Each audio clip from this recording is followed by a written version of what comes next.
Kyoto is supposed to be Japan at its most traditional. Ancient temples, bamboo forests, tea ceremonies. But for us, it also involved torrential rain, too much karaoke, and me somehow winning free shots for an entire bar. This is how our time in Kyoto went.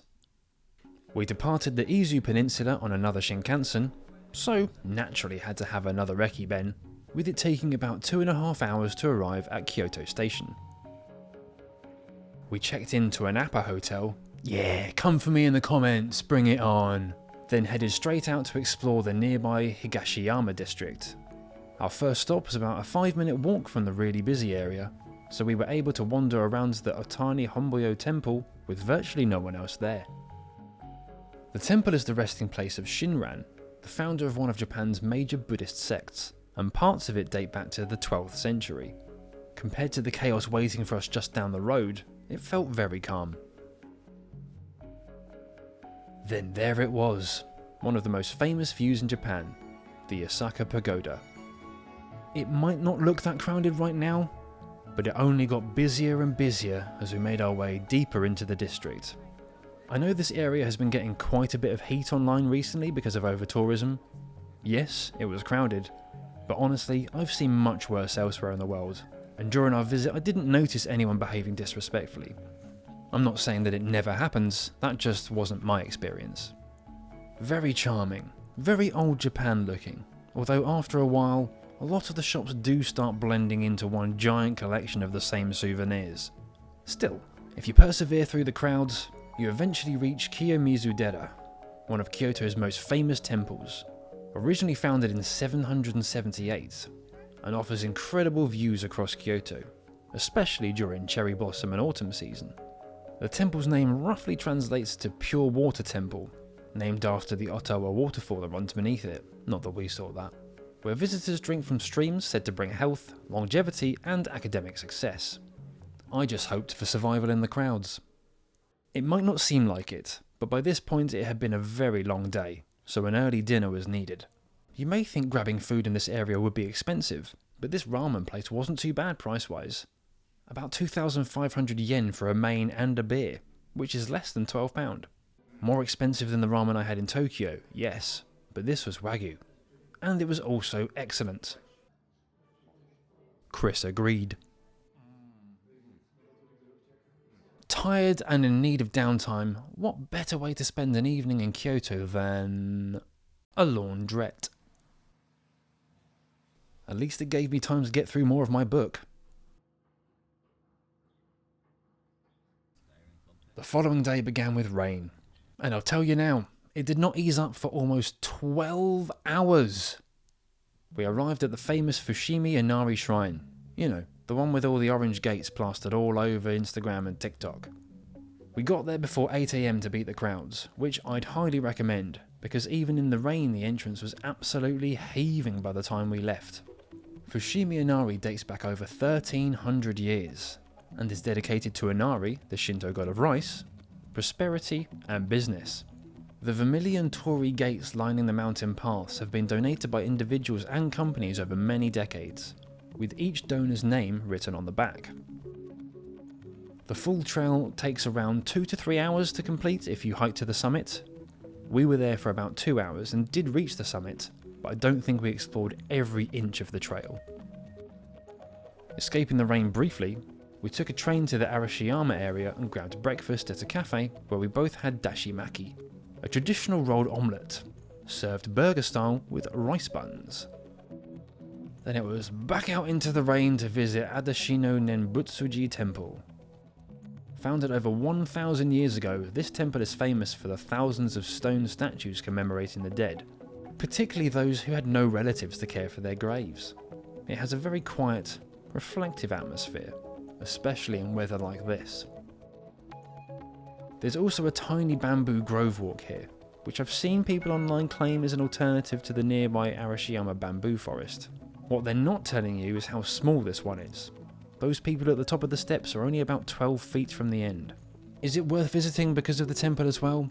Absolutely, but don't let people convince you it's equivalent to the main one down the road. It isn't. And here we have the aforementioned bamboo forest. One of the guys nearby said it wasn't the bamboo forest anymore, it was the umbrella forest. Too true, sir. By this point the rain was somehow getting even worse, so we didn't stay for long. Just over the road we had a tea ceremony booked. There was a no video policy, but we were allowed to take pictures.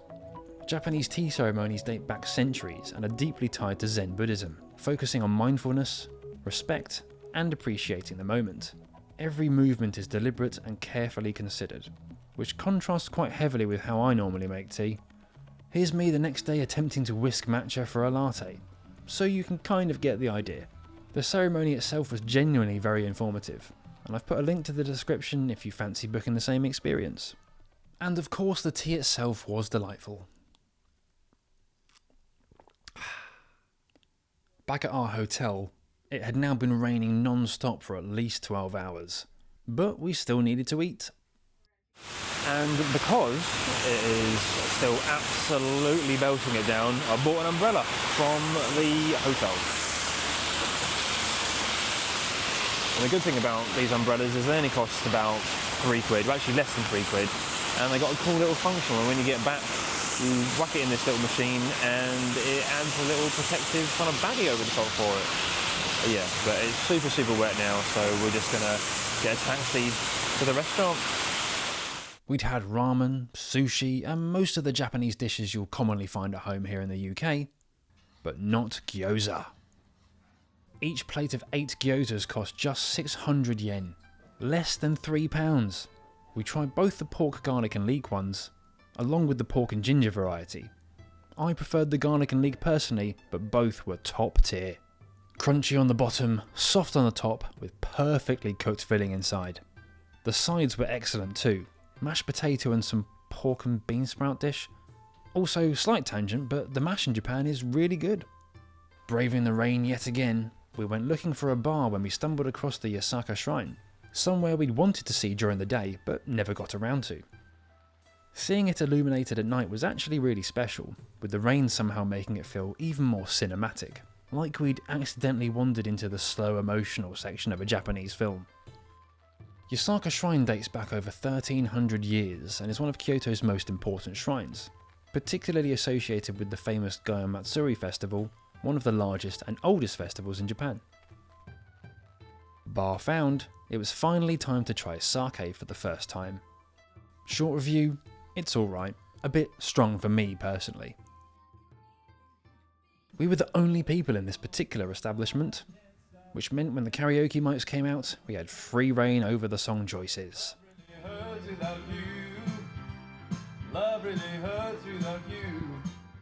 I used the opportunity to sing songs I would never usually sing, including Megadeth and New Kids on the Block. An eclectic mix, I'll grant you that. By now I'd absolutely battered my vocal cords with songs that were either at the very top of my range or significantly beyond it. But somehow we still weren't done. Another bar, many more songs. I sang I Believe in a Thing Called Love for the second time that night, but this time with scoring enabled. I somehow managed a 90 out of 100, winning free shots for the entire bar. Oh yeah. A spot of percussion rounded off what had unexpectedly become quite a heavy night. Good morning, it's coming up to about 10 o'clock and Chris is still in bed. We got a late checkout at 1 PM for our hotel, which is great. But yeah, he is absolutely hanging, so I'm going out to do a little bit of exploring by myself. I'd been told Nishiki Market was a hot spot for food. Yes, very touristy, and yes, some of the food was gimmicky and absolutely felt designed purely for social media. But I still wanted to check it out for myself. There are so many food stalls here that even the skeptics amongst you will probably find something to enjoy. Just don't eat while walking. It's generally considered rude in Japan, and I saw a few tourists making this faux pas. There are plenty of designated eating areas in the market, so make sure you use them. First up was Taco Tamago, glazed baby octopus stuffed with a boiled quail egg. Right, let's see how quail's egg in octopus tastes.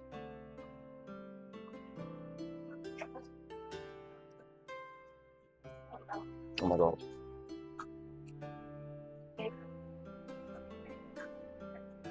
It's okay. It's pretty chewy, pretty tough. The egg is very well cooked. Yeah. I'm going to be completely honest. I'm not a big fan of this. I do like octopus, but honestly, this felt a bit overdone to me. After the disappointment of the octopus and quail's egg, I've ordered a okonomiyaki. Hopefully I'm saying that right. I had one in Tokyo, but I couldn't show that because there was no photography, no video rules. So you can see this one, and let's see how it compares to the one I had in Tokyo. Well, it looks good. Sadly, you don't have the novelty of making it yourself like the one I had in Tokyo, but let's see how it tastes.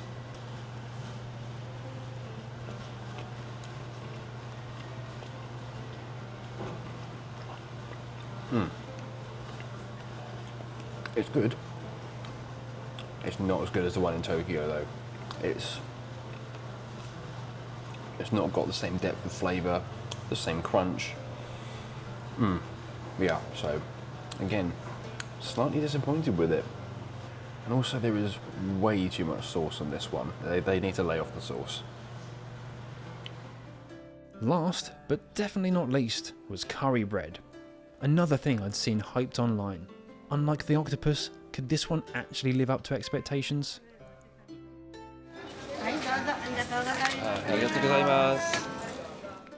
We were off to a good start with the look. And the cheese pull. Look at that gooey goodness. But was it any good? Come on, tell us.